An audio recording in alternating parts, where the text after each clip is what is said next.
Až nám bikerům zase někdo bude nadávat, že jezdím jenom pod kopec, jo. Tak se lidi zajeďte do Nového Města na Moravě, do cykloarény. Mám takový pocit, že to dneska dáme tak 5x, 6x a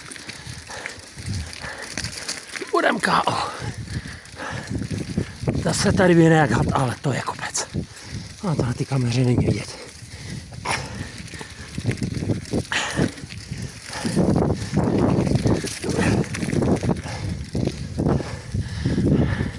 Tohle už je tam nahoře.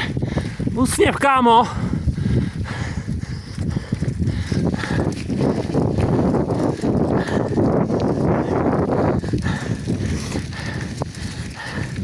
A také to jsou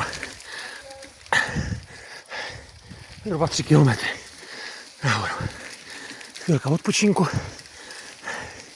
a už to zase pálíte nahoru. Končím zatáčení, neudržím řídítka jednou rukou.